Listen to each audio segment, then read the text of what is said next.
Muy buenas noches, hoy está con nosotros el expresidente de Chile, Eduardo Frei. Esta es una entrevista, yo diría que trascendental, no me gusta usar palabras por gusto, pero lo es no solo por la importancia de nuestro invitado, sino por el delicado momento que está viviendo Chile y América Latina en general. Así que, presidente, muchísimas gracias de verdad por haber estado aquí con nosotros, por tomarse su tiempo y... Gracias por la invitación. ¿Cómo aquí no? Estamos. Y espero, a ver, yo no puedo evitar hacer un recuento histórico, ¿no? Su padre es el último presidente de Chile antes de Salvador Allende. Así es. Usted es el segundo presidente de Chile después de Pinochet, y si pienso que Patricio Aylwin fue el de la transición, realmente usted es el primero que llega con toda la carga y la responsabilidad. Es un periodo muy importante, y mi pregunta es, ¿qué aprendimos en ese periodo? A ver, lo fundamental es que, como usted dice, felizmente a mí me tocó el segundo periodo después de la dictadura y el presidente Aylwin fue el constructor de la transición junto a un grupo de dirigentes de todos los partidos de centroizquierda que formamos la Concertación de Partidos por la Democracia, y a mí me toca tomar el timón, como se dice, del barco en ese momento, cuando todavía en Chile existía la norma de que en América Latina, el presidente que llega dice todo lo que estaba hecho antes hay que botarlo a la basura, no sirve, ahora llegamos nosotros y construimos el nuevo mundo, como si la presidencia fuera así. La realidad es que uno llega y es presidente con toda la historia y con todo el futuro. Eso no cambia. Y el que no quiere reconocer la historia de su país siempre va a cometer los mismos errores. Entonces yo dije, al asumir la presidencia, yo voy a ser presidente de continuidad del presidente Aylwin. Somos del mismo partido, somos de la misma coalición. A él le ha tocado un periodo complejo, ¿no es cierto?, de los 4 años de transición, y a mí me toca el periodo en que el país se tiene que desplegar en el mundo, no solamente desde el punto de vista democrático, sino que desde el punto de vista de construir un país capaz de ir construyendo una economía que nos sustentara a enfrentar el desarrollo y poder ser un país que realmente creciera, se desarrollara, y caso pocas veces visto en América Latina, hemos logrado en estos años algo que nadie pensaba que era posible. Cuando nosotros ingresamos el año 94, el país tenía un ingreso per cápita de $2.000, $3.000, era un país bastante alejado del mundo, era un país pequeño, un país muy encerrado en la economía de Estados Unidos, de Europa y de América Latina. Bueno, y eso cambió, porque dijimos, queremos consolidar la democracia, hay que respetar los derechos humanos, hay que construir un nuevo futuro, hay que tener mayorías parlamentarias para enfrentar los desafíos que vienen, pero sobre todo el vuelco que dimos fue convertir en un país que hoy día, después de casi 25 años que se inició mi mandato, somos un país que tiene el pongamos una cifra más prudente para no ofender a nadie, 2/3 de la economía de Chile hoy día dependen del comercio internacional.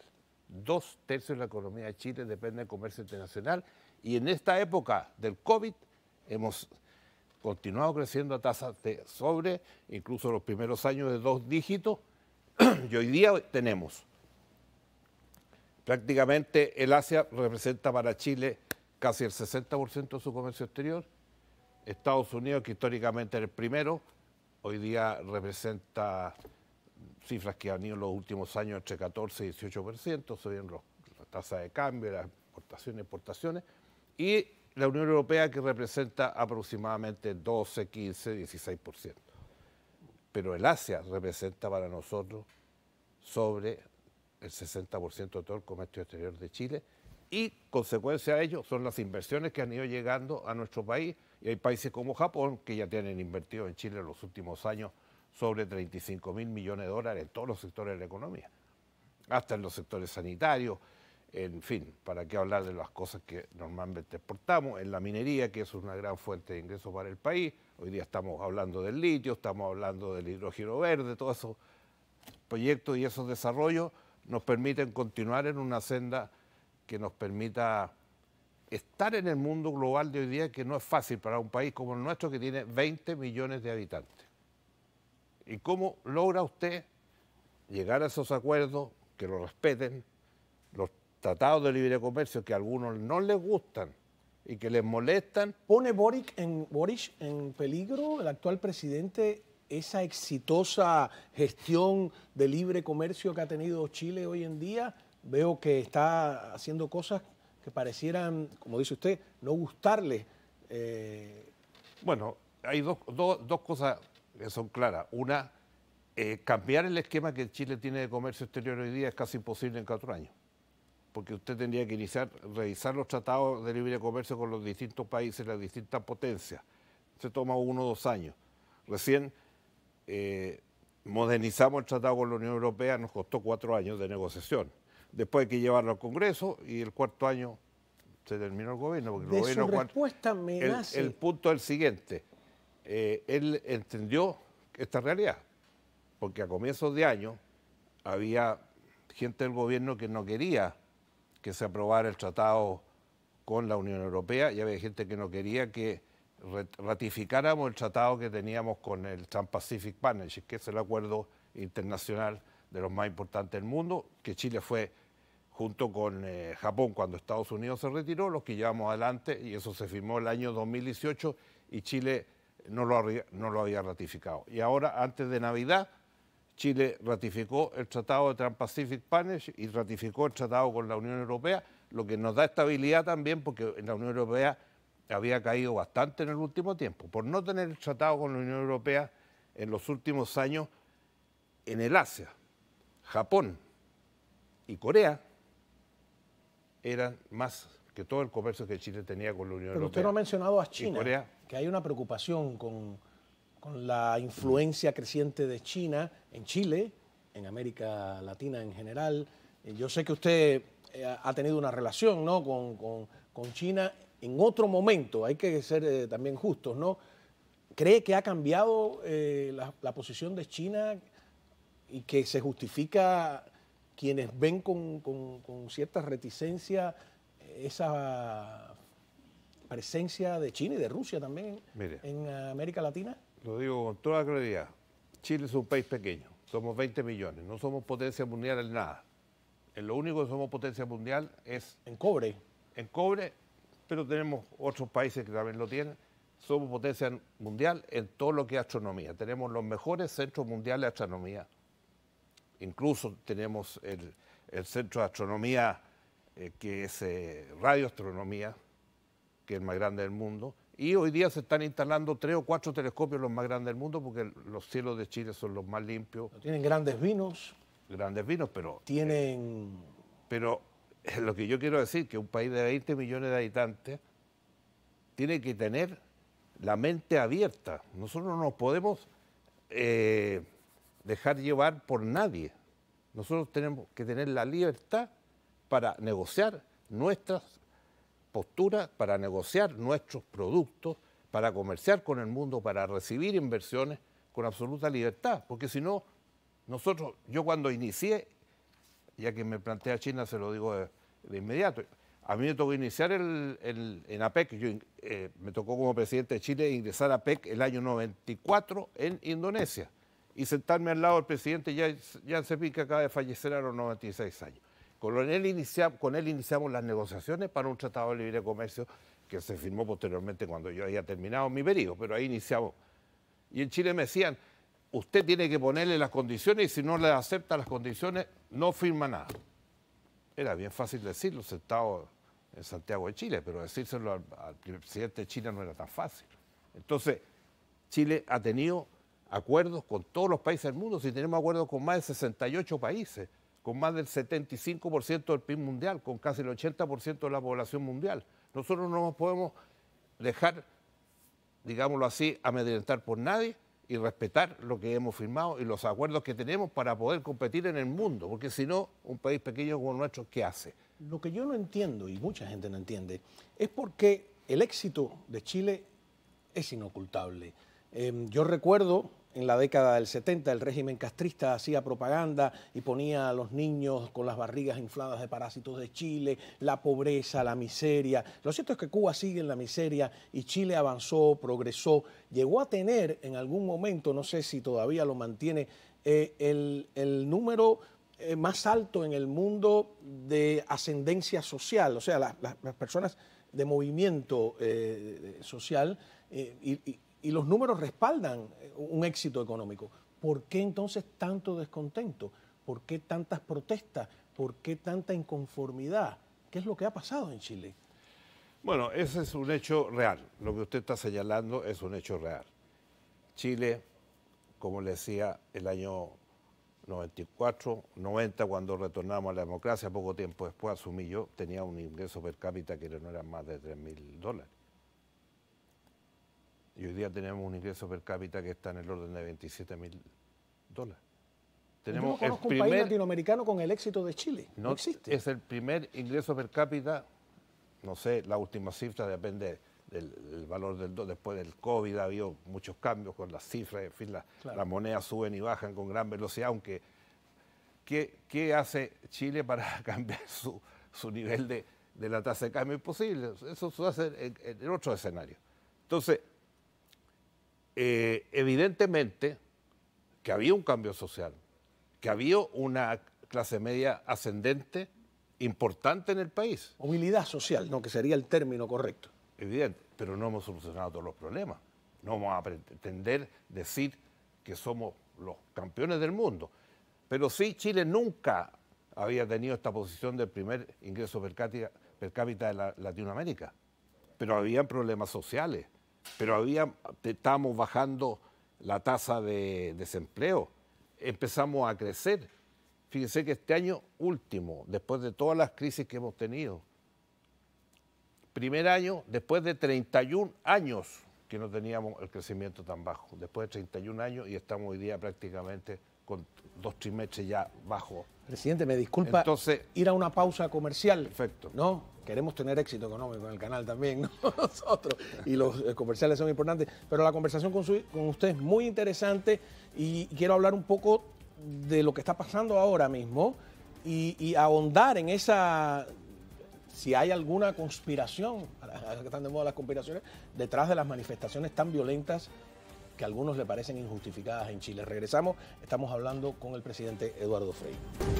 Continuamos hablando en esta entrevista con el expresidente de Chile, Eduardo Frei. Presidente, a ver si me entiendo. Chile es el gran milagro económico de América Latina y de repente vemos unas manifestaciones muy violentas donde, por ejemplo, queman las estaciones del metro. Todos los que hemos estado en Santiago de Chile creíamos que los chilenos se sentían orgullosos de esa obra preciosa y por ahí vemos, pero de repente entre los líderes ya anteriormente de esas revueltas estudiantiles que le precedieron, vemos personajes como Camila Vallejo, que se pasaba de vez en cuando en Cuba de la mano de Fidel Castro, y uno se pregunta si eran malintencionadas esas protestas, si tenían un trasfondo ideológico.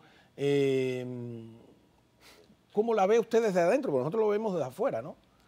Bueno, todos los procesos políticos tienen sus tiempos.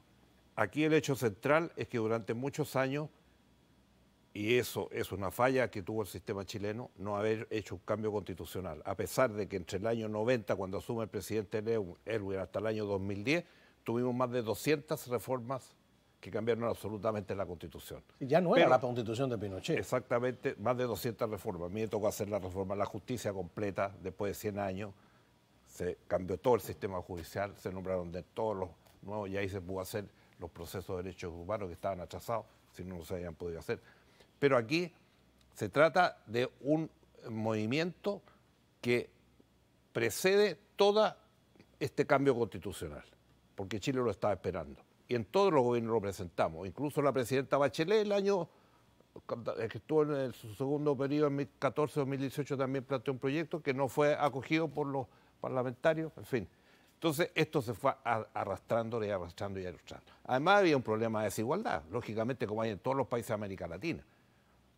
Y eso Chile estaba cambiando también. O sea, la tasa, por ejemplo, de educación, las tasas de, como le decía antes, de crecimiento, las tasas de movilidad desempleo social y desempleo. Sí, las tasas de crecimiento las tuvimos por año, más de 20 años creciendo a tasa sobre el 5, 6 o 7%. Sí, por eso Chile no era el lugar en que esperábamos que sucediera eso. Evidentemente que hubo un momento en que sucedió esta violencia desenfrenada, pero no nos olvidemos que este es un proceso muy similar en muchas partes del mundo y en América Latina. En América Latina somos los reyes de hacer nuevas constituciones. ¿Para qué las hacemos? ¿No cree que es un truco para entrar en la relojería de la democracia? En la época de su padre, después, con Allende, había un debate. Fidel Castro decía que las revoluciones se tenían que hacer de manera violenta y estaba el camino de Salvador Allende, que era llegar de manera democrática y desmontar la democracia de la presidencia. Y ¿no? muchos países lo hicieron, lo hizo Venezuela, lo está haciendo Bolivia ahora. Y varios países lo han hecho. Y entonces ese discurso de Castro con Allende, que lo invitó, tuvo un mes recorriendo el país hasta que al final hubo que votar, lo tuvieron que sacar porque parece que estaba molestando mucho. ¿Ah? Esa es la realidad. Entonces, desgraciadamente no hubo la capacidad política de llegar a los acuerdos que ya habíamos llegado en muchos temas para construir una transición democrática eficiente. Yo no hablo nunca de milagro, esa palabra... Yo digo, como se habló de los milagros de los tigres de Asia, por ejemplo. Las cosas se hacen con decisión, se hacen con voluntad política, con mayorías políticas, y ahí va avanzando usted. Si en una democracia no tiene mayoría política, no está dispuesto a pactar, a negociar, al final no puede hacer las cosas. Y eso en un momento no lo hicimos a tiempo y estalló esta situación de una violencia, como hemos visto muchas en América Latina. Usted hablaba del metro. Yo siempre digo, si se queman 10 estaciones del metro a la misma hora... No es casualidad. Y con los mismos carburantes incendiarios o acelerantes, uno dice, algo está pasando. Por último, ¿quién lo financió? ¿De dónde se financiaron?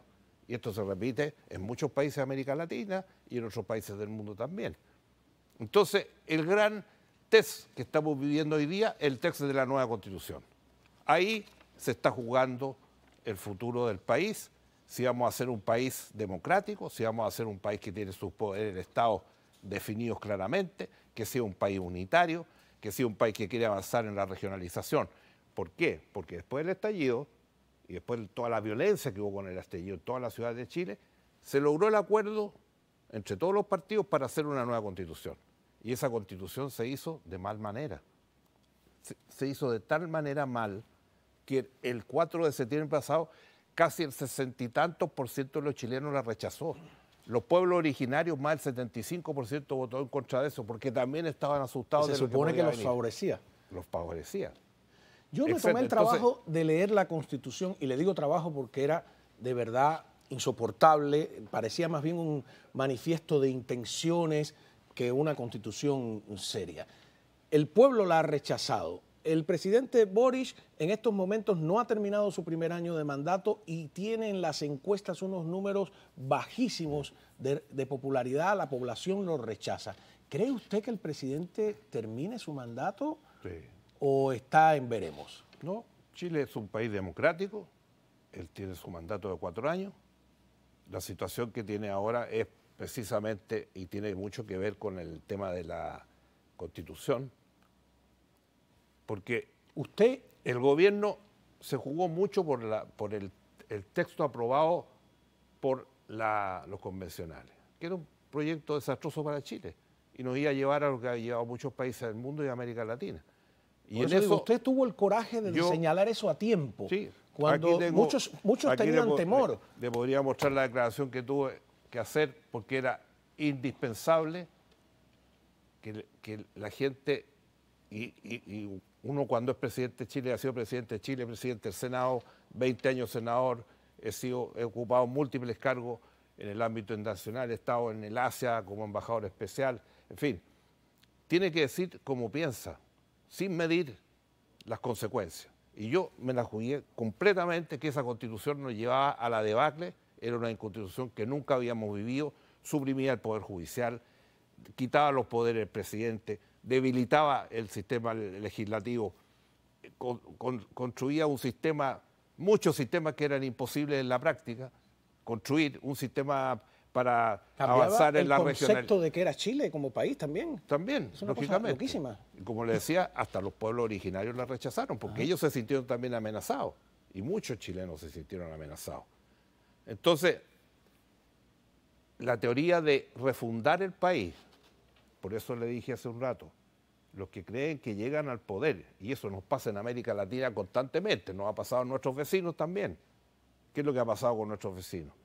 Que pretenden refundar todo, que se inicia todo de cero. Esa constitución nos lleva a un desastre. Y por eso yo me pronuncié clara y rotundamente, y ese rechazo, ¿qué consistió? En que pocos días después, estamos hablando de los últimos meses del año pasado, de nuevo fue al Parlamento, se logró un acuerdo entre todos los partidos en 12 puntos fundamentales que deben contener la Constitución, la mayoría de los cuales ya estaban en las históricas constituciones de Chile. Chile no tiene muchas constituciones y fueron construidas de distinta manera, pero como lo decía en América Latina, somos los reyes de hacer constituciones. Brasil tiene una que tiene no sé cuántos cientos de puntos. De los demás artículos de la historia, ¿no? y al final no se puede hacer porque es como la lista, como dicen, de supermercado, voluntad de querer hacer cosas. Entonces, una lista de aspiraciones. De aspiraciones. Pero ahora, ¿qué ha pasado? Se formó un acuerdo. El acuerdo se ratificó por las ambas cámaras y ahora ya se están nombrando. Dentro del acuerdo consiste en que va a haber 50 consejeros elegidos por votación popular, o sea, un tercio de lo que había en la anterior. Hay 24 expertos designados por el Senado y la Cámara de Diputados, 12 cada una, que van a estar revisando, que van a estar proponiendo, revisando los reglamentos, que se cumplan las normas que están acordadas y que se cumpla lo que es, en términos normales, hacer una buena constitución. De sentido común, ¿no? De sentido común para que hacer una constitución. Claro. Voy a ir a otra pausa, si usted me lo permite. Cuando regresemos, yo sigo tratando de entender al presidente Boric. Critica a Venezuela, pero no se atreve a hablar de Cuba. En la última reunión de la CELAC, pues bueno, ahora el presidente de Colombia también dice cosas asombrosas sobre el agua, el planeta, etcétera. Vamos a la vuelta, continuamos hablando con el presidente Eduardo Frei. Pero, muy bien, continuamos hablando con el presidente de Chile, Eduardo Frei.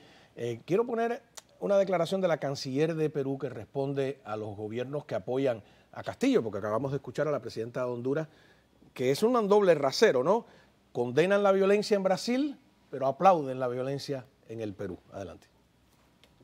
Es de lamentar, por ello, que algunos gobiernos de países particularmente cercanos no hayan acompañado al Perú en este difícil trance institucional y más bien hayan priorizado la afinidad ideológica al apoyo inequívoco al Estado de Derecho y a la sucesión constitucional. Es verdad lo que dice, ¿no? El que trató de dar el golpe fue Castillo. Evidente. Para hablar de este tema, yo le quiero hacer una sola precisión. Ajá. En América Latina nunca hemos entendido la integración. No existe la integración. Aquella que hizo Frei con Gerard y con otros presidentes latinoamericanos en los años 60.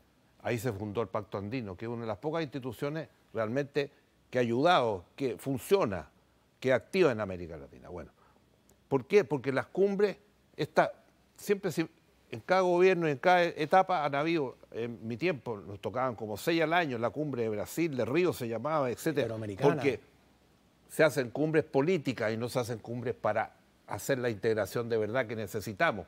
Porque para competir en el mundo de hoy, frente a las grandes potencias, para defendernos, porque nos acordamos mucho de China, pero China no es la única potencia mundial, hay las otras potencias que han hecho muchas cosas similares en la historia. Y uno tiene que estar cuidando la espalda. Entonces, estas reuniones, ¿cuántos presidentes no van? ¿Cuántos presidentes que han ahí nunca han sido elegidos? ¿Y ellos nos van a dar clases de qué? ¿De democracia? ¿O nos van a dar clases de integración real que necesitamos? Hoy día América Latina es unos lugares en el mundo que no hay integración de ningún tipo. Por eso que la presencia de América Latina, la voz de América Latina, el lenguaje, la visión del mundo de hoy, post-COVID, en las situaciones que estamos hoy día, ¿no es cierto?, con toda la crisis financiera, la crisis logística, y los países de América Latina, ¿qué dicen respecto a eso? Nada. Entonces se juntan aquí ¿para qué? Para decir qué cosa. Son reuniones políticas, no son reuniones de comercio. Aquí los países de América Latina necesitamos estar unidos para competir en el mundo. Y si no lo hacemos, vamos a tener que mirar cómo las potencias de uno y otro lado hacen lo que quieren. Y en el caso de Perú, a nadie le gusta que hayan muerto en Perú, pero si fue el propio presidente que se hizo el autogolpe, en un decreto a las 10 de la mañana. Imitando a Fujimori. Canceló el Congreso, canceló. Pero va a decir que fue un golpe de Estado eso. Fue un autogolpe que se hizo el nuevo presidente. Claro. Entonces, todos opinamos de la situación interna de los países. La norma internacional y la diplomacia dice que uno no debe estar opinando de las situaciones de otros países porque no vive allá, conoce por las noticias, por la información, pero para dar una opinión de fondo sobre los temas hay que estar en el lugar, ver la historia, ver las situaciones que se van produciendo cada día. Puede hacer declaraciones generales, todos hacemos declaraciones generales, queremos que se respeten los derechos humanos, no queremos que haya más muertos en Perú, lógico, lo ha dicho el presidente Boric también, pero nosotros tenemos que dedicarnos a hacer nuestro trabajo, que sacarle a la gente de la miseria. ¿Qué hablan de Cuba? Cuba, cuando parte Cuba el 69, ¿qué eran? Los grandes populistas. Acabo de leer un documento de todos los populismos en que comparan a 3 países de Europa, que son Hungría, Francia, y el tercero es, no me acuerdo, y 3 de América Latina. Cuba, y entonces dice, los que llegaron al poder diciendo que aquí había corrupción, que eran la élite corrupta, los países que había que defenestrar, ¿para qué? Para construir lo que han construido en Cuba en 50 o 60 años, que nos están diciendo que es la maravilla, cuando uno ve toda la información, hoy día solamente, y a raíz de lo que pasó el año pasado, cuántas veces hubo eventos en Cuba que persiguieron, y todos estos presidentes fueron y dijeron lo que están diciendo de otros países, dijeron algo de Cuba en ese momento, cuántos detuvieron en ese momento, y en ese informe de un estudio a fondo que hacen muchos organismos internacionales, hablan del populismo. Y hoy día en Cuba, por ejemplo, la gente tiene miedo de su inseguridad. Y segundo, lo más grave, tiene miedo de su inseguridad alimenticia porque no va a tener alimento y no tiene alimento. Yo trato Entonces, de entender... después de 60 años nos vienen a decir que este es el modelo que tenemos que seguir o que el que adoptar, o esta constitución que trataban de ponernos en Chile, muchos sectores que lógicamente no... Yo trato de entender al actual presidente de Chile y de verdad que me confunde en algunos aspectos, en otros no. Por ejemplo, él critica a Venezuela y el régimen de Maduro, incluso a veces a Nicaragua, pero nunca habla de Cuba. ¿Cuál es el misterio? No sé, esa pregunta tendría que hacer el presidente, porque yo no soy... Pero como no su soy, apreciación, ¿no? Yo no Porque soy el vocero del presidente de Chile, por muy presidente que sea. Cada uno responde por su acto y por sus dichos. Le voy a hacer una pregunta. A nosotros nos gusta que se defiendan los derechos humanos en todo el mundo y en todo lugar. Ajá. Y eso es conveniente en este mundo de hoy que vivimos. Ahora, lo importante no, yo digo, porque él rompe la afiliación ideológica con Venezuela, es curioso, porque de alguna manera se parecen mucho en lo que plantean y en lo que se proponen, es mi modo de ver. Sin embargo, con Cuba como que Cuba no se toca. Pero haciéndole una pregunta que a usted le concierne más de cerca todavía, ¿no? La democracia cristiana.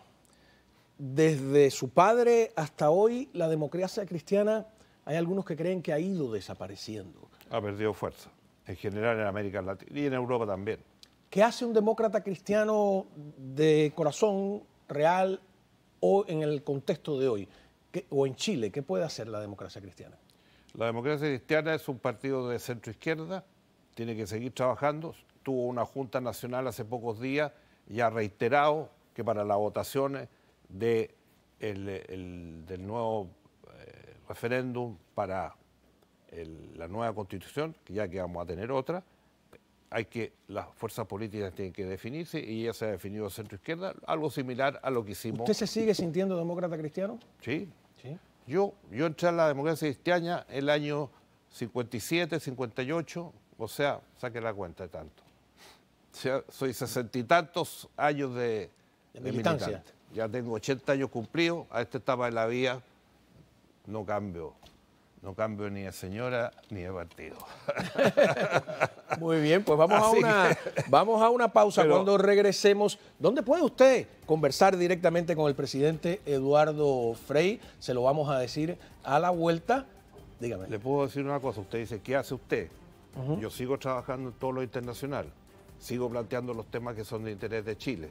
Se lo he hecho saber al presidente personalmente, igual como se lo hizo saber al presidente Piñera antiguamente, presidente ¿Cree usted que el presidente Piñera fue flojo? Los expresidentes tenemos que ser responsables con el país. Cuando uno ha estado en ese cargo, lo que tiene que hacer uno es trabajar para que el país progrese y hacerle ver a las autoridades si hay cosas que a su juicio no son las...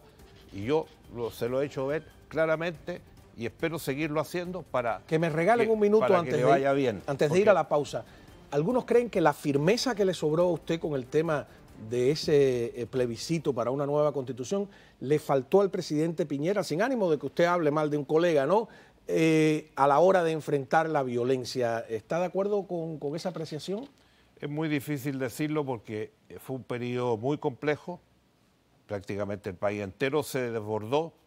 Piense usted que el plebiscito de salida votó más, casi el 80%, 78, 79. Y después, antes de un año, perdió su constitución por casi el 65%. Porque la gente se dio vuelta también de que este camino lleva aquí a la destrucción del país.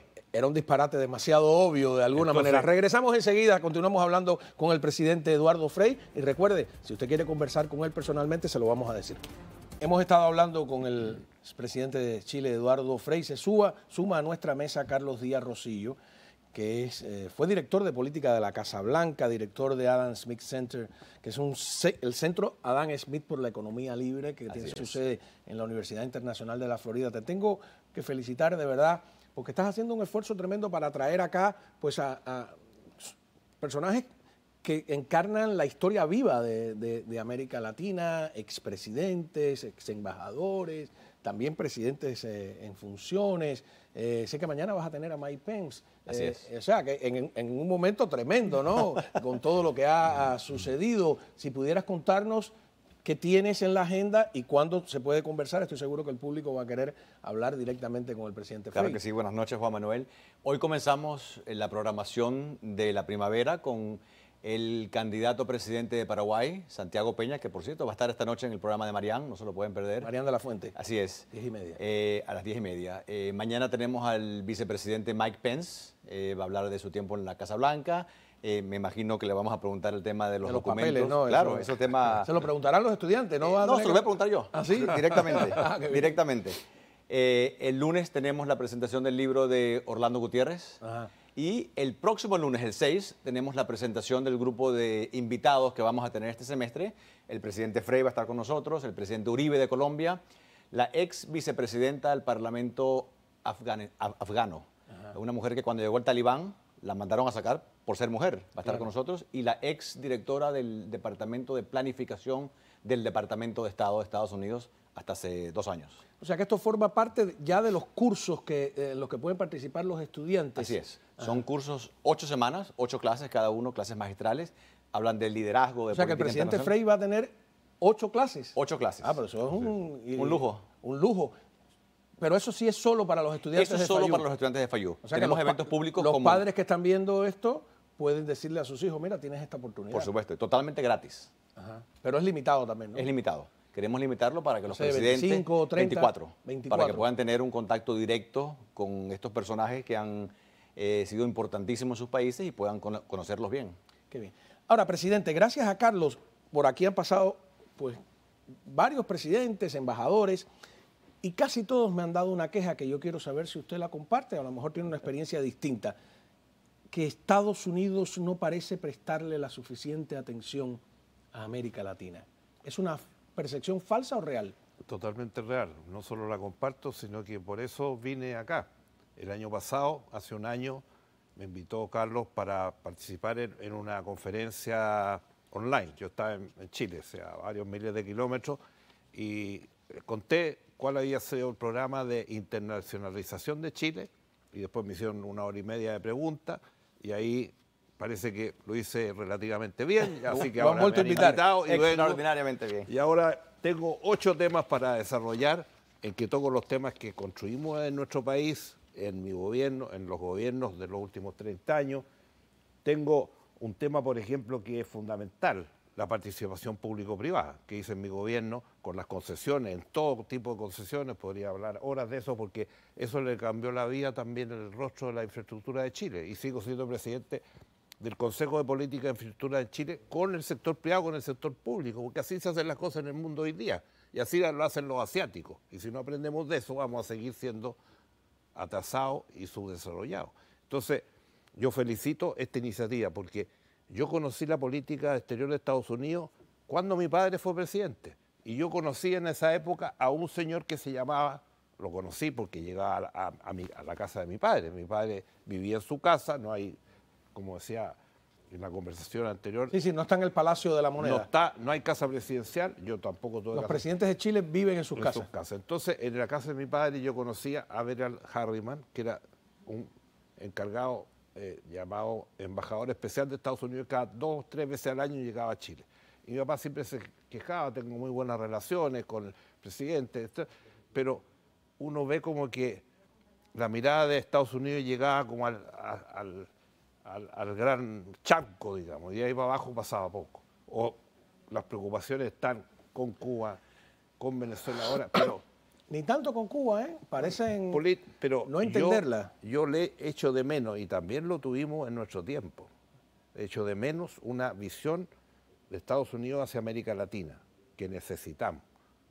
Mira, le voy a poner un ejemplo, disculpe la interrupción. Y eso que lo hace el instituto que preside Carlos es muy importante, porque si no, no sabemos cómo va a seguir esta situación, porque yo estoy hablando, mi padre fue presidente en los años 60, entonces han pasado 60 años. Hasta el 70, ¿no? De 60 años en esta situación y no ha cambiado mucho. Nosotros, le puedo decir una sola cosa para no interrumpir a Carlos. La Embajada de Estados Unidos en Chile estuvo sin embajador en los últimos 3 años. Qué locura, ¿no? 3 años sin 3 años importantes. Muy importantes en Chile. En todo este periodo que hemos vivido, 3 años sin embajador de Estados Unidos. Si Carlos me permite una pregunta claro concreta. Sí. No, la jefa del Comando Sur de los Estados Unidos, que es una generala, Laura Richardson, nos sorprendió ayer con una propuesta bastante curiosa.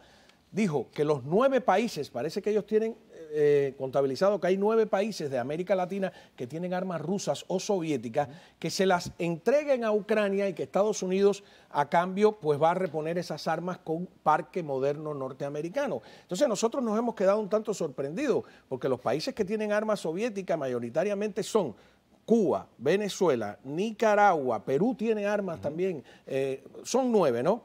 Y claro, enseguida salió Petro y se burló. Y dijo, pues yo le dije que no, me lo propusieron y dije que no. Entonces tengo 2 preguntas. Una, desde cuando usted era presidente, ¿Chile tenía armas rusas y soviéticas? No. ¿Y qué le parece esta proposición? ¿No parece un poco ingenua? No, nosotros nunca hemos tenido armas rusas ni soviéticas, y en general Chile se ha abastecido en los mercados de Occidente tradicionalmente porque ha sido lo que ha sido la historia de nuestro país. Hay una confidencia que tuvo una cumbre de presidentes espantosa referido a este tema de la preocupación de Estados Unidos, que no hicieron una oferta, no diría de armas, pero entonces es un negocio ese, ¿o no? Porque le van a traspasar, le van a comprar, le van a... Sí, sería una locura, porque le van a dar armas modernas a Nicaragua, a Cuba y a Venezuela.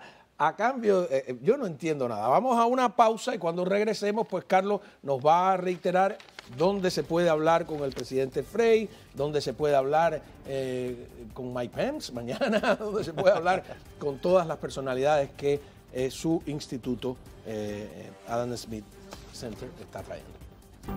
Bueno, para despedir, Carlos Díaz Rosillo, por favor, si nos puedes repetir dónde se puede ver mañana Mike Pence, dónde va a ser el evento y con el presidente Frey. Así es. El evento de mañana de Mike Pence ya está cerrado por la cantidad de gente, ¿no? sobre todo después de la declaración de los papeles. de los documentos clasificados. El evento de los presidentes, el presidente Frey, el presidente Uribe, va a ser el lunes 6. Lo vamos a empezar a anunciar públicamente mañana, así que están oyendo la primicia, pero el anuncio para apuntarse va a salir mañana en la página web del centro, freedom.fiu.edu.